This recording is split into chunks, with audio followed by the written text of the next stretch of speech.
I want to show you something which you already may know, but those who don't know, I'll show it to you from Genesis chapter 1 and 2.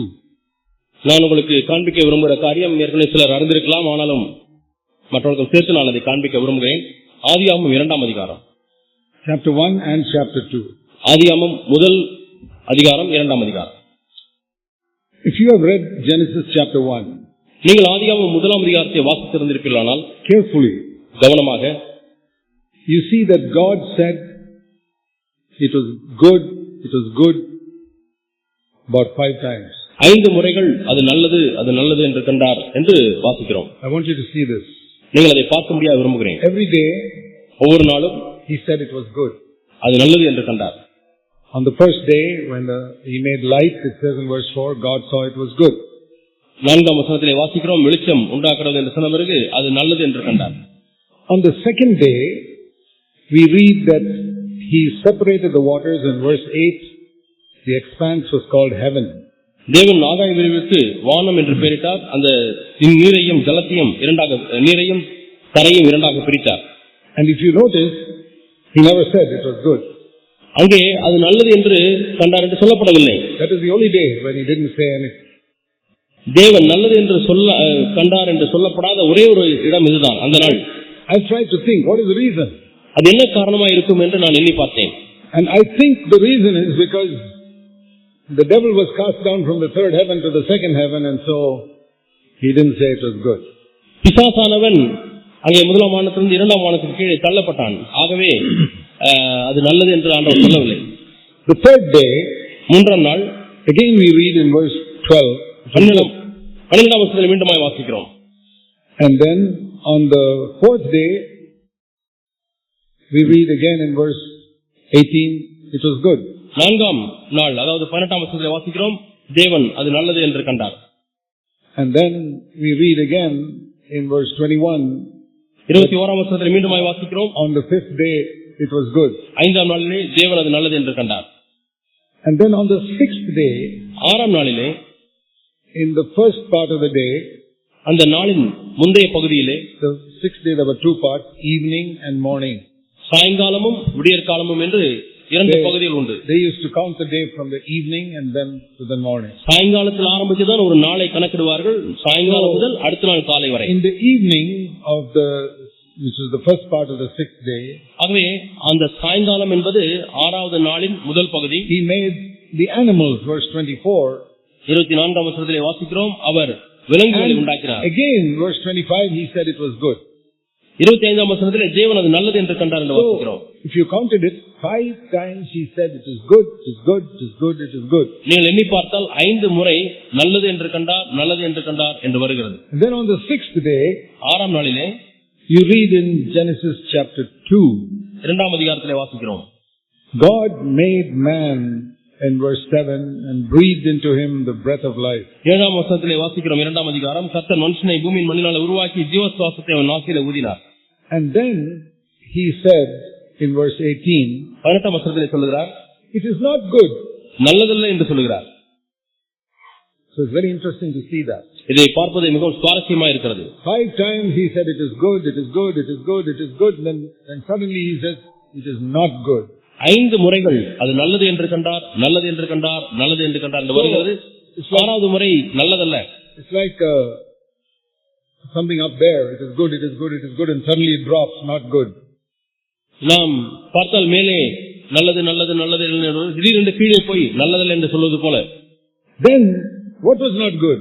எது நல்லதல்ல? That man should be alone. மனிதன் தனிமையா இருப்பது நல்லதல்ல.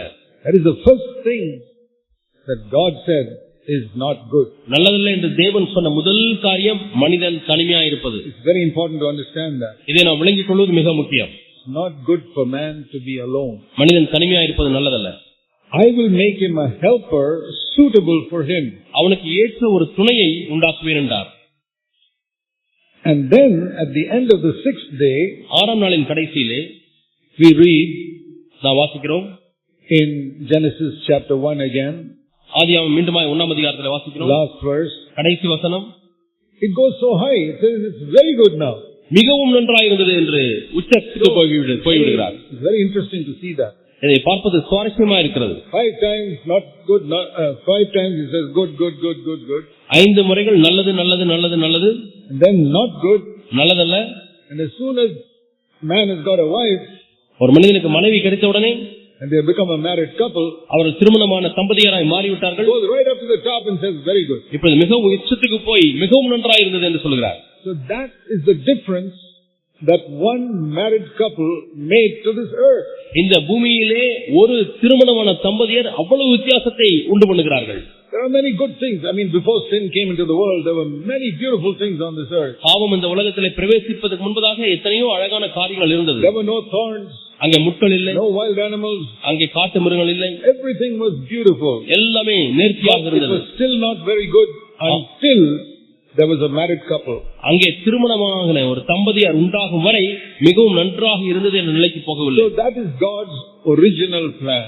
ஆக அதுதான் தேவனுடைய ஒரு ஆரம்ப திட்டம். That when a man gets married, ஒரு மனிதனுக்கு திருமணமாகும் பொழுது, or a woman gets married, அல்லது ஒரு ஸ்திரீக்கு திருமணமாகும் பொழுது, it should raise the level of their life much beyond what it was before. ஏற்கனவே இருந்ததை காட்டிலும் மிகவும் உயரமான ஒரு நிலைக்கு அதை எடுத்து செல்ல வேண்டும். But unfortunately, what we see in the world is, துரதிர்ஷ்டவசமாக நாம் இந்த உலகத்தில் என்ன பார்க்கிறோம்? most marriages are full of fighting and quarreling and so many problems. அநேக குடும்பங்களிலே எத்தனையோ சண்டைகள் பிரச்சனைகள் வந்து கொண்டிருக்கிறது. That for some men it is good, when they get married it becomes not good. திருமணமாகும் வரை நன்றாக இருந்தது, திருமணமானவர்கள் நல்லாக இல்லை என்ற நிலைக்கு போய்விடுகிறார்கள். Many women also, அநேக ஸ்திரீகள் கூட they are happy when they are single and it's good. அவர்கள் திருமணமாக முன்பு வரைக்கும் சந்தோஷமாய் நன்றாக இருக்கிறார்கள். Everybody thinks by getting married it will become very good. திருமணமானால் இன்னும் சிறந்ததாய் மாறும் என்று எண்ணுகிறார்கள். And for many women it becomes very bad. ஆனால் அநேக ஸ்திரீகளுக்கோ மிகவும் மோசமான நிலைமையாய் மாறிவிடுகிறது திருமணத்துக்கு பின். You read about the number of women who commit suicide. அநேக ஸ்திரீகள் திருமணமானவர்கள் தற்கொலை செய்து கொள்வதை நாம் வாசித்திருக்கிறோம். Because of conflicts on dowry and வரதட்சணை பிரச்சனை, oppression by the mother-in-law. மாமியார் மருமகளை நெருக்குகிற பிரச்சனை. Our country is full of it. நம்முடைய நாடு இவைகளினால் நிறைந்து காணப்படுகிறது. That is among unbelievers. இது அவிசுவாசிகள் மத்தியிலே காணப்படுகிறது. So believers must stand in the midst of this darkness and show that a really Christian marriage can be very good. இந்த இருள் நிறைந்த இப்படிப்பட்ட சூழலிலே ஒரு கிறிஸ்தவ தம்பதியினர் மிகவும் நன்றாக இருந்தது என்பதை உலகத்துக்கு காண்பிக்க வேண்டும். So for all of you who are married, that is your calling. ஆகவே திருமணமாய் இருக்கக்கூடிய இங்க இருக்கக்கூடிய ஒவ்வொருவருக்கும் இதுதான் உங்களுடைய அழைப்பு. That doesn't depend only on husband, only on wife. It depends on both of them together. இது மனைவியை முழுமையாய் சார்ந்தது என்றோ அல்லது கணவனை முழுமையாய் சார்ந்தது என்றோ சொல்ல முடியாது. இருவரையும் சார்ந்ததாகும். And we read here, as soon as God made man and woman, ஒரு மனிதனையும் மனுஷியும் தேவன் உண்டாக்கின உடனே they were so open with each other. அவர்கள் மிகவும் வெளிரங்கமாய் இருந்தார்கள். They were husband and wife. கணவன் மனைவியா இருந்தார்கள். There were no other human beings in that garden. அந்த தோட்டத்தில் வேறு எந்த மனிதர்களும் இல்லை. And so Genesis 2:25, they could be naked and they were not ashamed of each other. அவர்கள் நிர்வாணிகளாக இருந்து வெட்கப்படாது இருந்தார்கள் என்று சொல்லி 2ஆம் அதிகாரம் 25ஆம் வசனத்திலே வாசிக்கிறோம். That not only refers to their physical nakedness, but there was an openness in their mind to each other. அவருடைய பௌதிக நிர்வாணத்தை மட்டும் அது சொல்லவில்லை, அவருடைய மனதிலையும் சிறந்தவர்களாக இருந்தார்கள். They loved each other. அவர் ஒருவரை நேசித்தார்கள். There was nothing to hide from each other. ஒருவருக்கு ஒருவர் மறைப்பதற்கென்று ஒன்றுமில்லை. And the next verse, அடுத்த வசனம், is the devil came. பிசாசு அங்கே வந்தான். Sometimes in a wedding ceremony, சில சமயத்தில் திருமண வைபவத்திலே I say to them, you are now getting married just like God brought Adam and Eve together. ஆதாமும் ஏவாளையும் தேவன் எப்படி ஒன்றாக கொண்டு வந்தாரோ அதே போல நீங்கள் இப்போ திருமணத்திலே ஒன்றாக கொண்டு வரப்பட்டிருக்கிறீர்கள். And you are very happy right now. இப்பொழுது நீங்கள் இருவரும் சந்தோஷமா இருக்கிறீர்கள். But I tell them, do you know what the next verse in the Bible says? வேதத்திலே அடுத்த வசனம் என்ன சொல்லுகிறது தெரியுமா? The devil came. பிசாசு அங்கே வந்தான். Now I said, you may not like to hear about the devil on your wedding day. ஆகவே திருமண நாளிலே பிசாசை குறித்து கேள்விப்படுவதற்கு உங்களுக்கு சந்தோஷம் இருக்காதுதான். Nobody likes to talk about the devil on the wedding day. திருமண நாளில் யாரும் சாத்தானை அழைக்க விரும்புவதில்லை. But I want to mention that as a warning, because as soon as you go out of this building, the devil is there waiting to. ஆனால் நான் உங்களுக்கு எச்சரிப்பாக சொல்கிறேன், இந்த திருமண ஆராதனை முடிந்தவுடனே, விவாக ஆராதனை முடிந்தவுடனே வெளியே போகும்போதே சாத்தான் அங்கே காத்துக் கொண்டிருக்கிறான். He won't even wait one day. அவன் ஒரு நாள் கூட காத்திருக்க மாட்டான். From the beginning, he'll try to bring some division between husband. ஆரம்பத்திலிருந்தே கணவன் மனைவிக்கு இடையே ஒரு இடைவெளியை கொண்டு வர விரும்புகிறான். Disobedience to God and division between husband and wife. தேவனுக்கு கீழ்ப்படியாமை, கணவனுக்கும் மனைவிக்கும் பிரிவு. So what is the thing that a husband and wife must be most careful about? ஆகவே கணவனும் மனைவியும் மிகவும் கவனமா இருக்கக்கூடிய விஷயம் என்ன? You must recognize the moment you get married, the devil is waiting to come between you. திருமணமான பிறகு உடனடியாக பிசாசு உங்கள் இருவருக்கும் இடையிலே வரும்படியாய் காத்து நிற்கிறான். And to come between you and God. தேவனுக்கும் உங்களுக்கும் இடையிலே வர ஆரம்பிக்கிறான். To come between you and each other. உங்கள் இருவருக்கும் இடையிலேயும் வருவான். And how does he do it? அவன் எப்படி செய்கிறான் அதை? He can do it by making you misunderstand something you said to each other. ஒருவருக்கொருவர் சொன்ன காரியங்களை தவறாக புரிந்து கொள்ள முடியாய் அவன் செய்து விடுவான். Or usually about some worthless earthly thing. அல்லது பிரயோஜனமில்லாத பூமிக்குரிய ஒரு பொருளை பற்றிய விஷயத்திலே சண்டையை கொண்டு வருவான். Something went wrong or something was lost. ஏதோ ஒன்று தொலைந்து விட்டது, ஏதோ ஒன்று தவறாகி போய்விட்டது. Or it can be mother-in-law, father-in-law, somebody coming in between. அல்லது கணவன் மனைவிக்கு இடையே குறுக்கிடுகிறதான மாமனார் மாமியார். So you must remember that when God unites a husband and wife, ஆகவே தேவன் ஒரு கணவனை மனைவி இணைக்கும் பொழுது he is making a new beginning. அங்கே ஒரு புது ஆரம்பத்தை ஆண்டவர் செய்கிறார். So the Lord told there's a word of God here in Genesis 2:24. ஆகவே இங்கே ஒரு தேவனுடைய வார்த்தை இருக்கிறது. ஆதியாகமம் 2:24 in man said in verse 23, this woman is now bone of my bone and flesh of my flesh. இவள் என்னுடைய எலும்பில் எலும்பும் என்னுடைய மாம்சத்தில் மாம்சமாய் இருக்கிறாள் என்று ஆதாம் சொன்னார். Because he was taken out from one of his ribs. ஏனென்றால் ஆதாமுடைய விலா எலும்பிலிருந்து ஒன்றிலிருந்து எடுத்து ஏவாள் சிருஷ்டிக்கப்பட்டாள். And from that rib God made the woman. அந்த விலாவிலிருந்து தேவன் அந்த ஸ்திரியை உண்டாக்கினார். To show that you are both to be one. நீங்கள் இருவரும் ஒன்றாக இருக்கிறீர்கள் என்பதை காண்பிக்க முடியாக. And so when Adam realized that, he says, this is actually part of my body. ஆகவே ஆதாம் அதை உணர்ந்த உடனே இது என்னுடைய சரீரத்திலே ஒரு பகுதி என்று சொல்கிறார். Before she became a woman, she was inside me. அவள் ஸ்திரியாக மாறுவதற்கு முன்பதாக எனக்குள்ளாக இருந்தாள். From me only she came out. என்னிலிருந்து தான் அவள் வெளியே வந்தாள். Just like after that every man and woman has come out of a woman. அதற்கு பிறகு ஒவ்வொரு மனுஷனும் ஒரு ஸ்திரீயிலிருந்து வெளியே வருகிறது போல all of us have come out from some woman. நாம் எல்லாரும் ஏதோ ஒரு ஸ்திரீயினுடைய வயிற்றிலிருந்து தான் பிறந்தோம். From a mother. ஒரு தாயினிடத்திலிருந்து பிறந்தோம். But the first woman came out of a man. ஆனால் முதல் ஸ்திரீ ஒரு மனுஷனிலிருந்து பிறந்தாள். To teach the man that you are really one. நீங்கள் இருவரும் ஒன்றா இருக்கிறீர்கள் என்பதை கற்றுக் கொடுக்க முடியாது அந்த மனிதனுக்கு. You know, just like why has God allowed a baby to be in a mother's womb for 9 months? ஏன் தேவன் ஒரு குழந்தை தாயுடைய கருவறையிலே 9 மாதங்கள் இருக்க முடியாய் தேவன் நியமித்திருக்கிறார்? Even among animals, it stays in the womb for some time before it is born.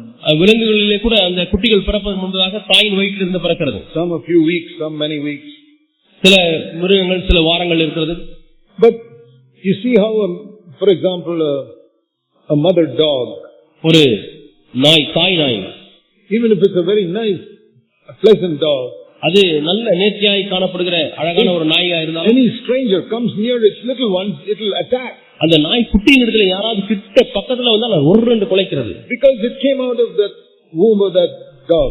ஏனென்றால் அந்த நாய் குட்டிகள் தன்னுடைய வயிற்றிலிருந்து பிறந்த குட்டிகள். So there's a natural love and care even a dog has for its little one. ஆகவே ஒரு நாய் கூட தன்னுடைய குட்டிகளின் மீது அது ஒரு கவனம் செலுத்துகிறது, அதன் மீது ஒரு பந்த பாசம் ஏற்படுகிறது. And that is how it is with a mother also. இதே போலத்தான் ஒரு தாய்க்கும். You know, when God wants to tell us about His love, தேவன் தம்முடைய அன்பை குறித்து பேசும்பொழுது, love for us, தேவன் நம்மீது வைத்திருக்கக்கூடிய அன்பை குறித்து பேசும்பொழுது, He says in Isaiah 49, ஏசாயா 49ஆம் அதிகாரத்தில் சொல்கிறார். It's a very good verse, you must remember this. மிகவும் நல்ல ஒரு வசனம், நீங்கள் எல்லாரும் ஞாபகத்தில் வைத்துக் கொள்ள வேண்டும். Isaiah 49 and verse 15. ஏசாயா 49:15. Can a woman forget her nursing child and have no compassion on the son of her womb? Even they may forget, but I will not forget you. ஸ்திரீயானவள் தன் கர்ப்பத்தின் பிள்ளைக்கு இறங்காமல், ஏசாயா 49:15, தன் பாலகனை மறப்பாளோ? அவர்களை மறந்தாலும் நான் உன்னை மறப்பதில்லை. அவர்கள் மறந்தாலும் நான் உன்னை மறப்பதில்லை. So God is comparing Himself to a mother there. ஆகவே தேவன் தன்னை ஒரு தாயோடு கூட ஒப்பிடுகிறார். God is a father, we know that.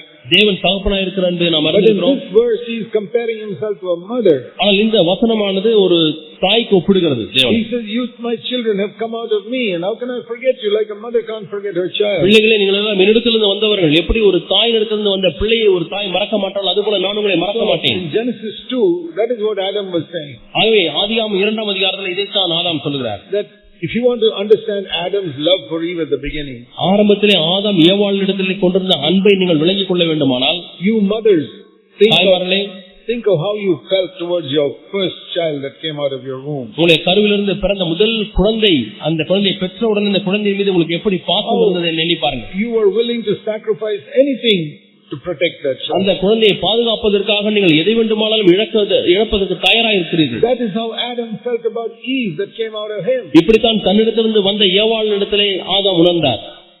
And then he said, this woman is like my bone and my flesh. இந்த ஸ்திரீயானவள் என்னுடைய மாம்சத்தில் மாம்சமும் என்னுடைய எலும்பில் எலும்புமாய் இருக்கிறாள் என்று சொன்னார். That is how every husband and wife must be. இப்படித்தான் ஒவ்வொரு கணவனும் மனைவியும் இருக்க வேண்டும். Let's pray. நாம் ஜெபிப்போம். Heavenly Father, பரலோக பிதாவே, forgive us our sins. உங்களுடைய பாவங்களை எங்களுக்கு மன்னியும். Help us to be merciful to others. மற்றவர்களுக்கு மீது இரக்கமாக இருக்க எங்களுக்கு உதவி செய்யும். Fill us with the Holy Spirit. பரிசுத்த ஆவியானவரால் எங்களை நிரப்ப ஆண்டவரே. And give us good marriages. நல்ல திருமண வாழ்க்கையை தாரும். And good children. நல்ல பிள்ளைகளை தாரும். In all of our churches in Tamil Nadu. தமிழ்நாட்டோட எல்லா சபைகளிலேயும். That we shall be a testimony to others. மற்றவர்களுக்கு நாங்கள் சாட்சியாக இருக்க வேண்டும் ஆண்டவரே. Pray in Jesus' name. இயேசுவின் நாமத்தில் ஜெபிக்கிறோம் பிதாவே. Amen. ஆமென்.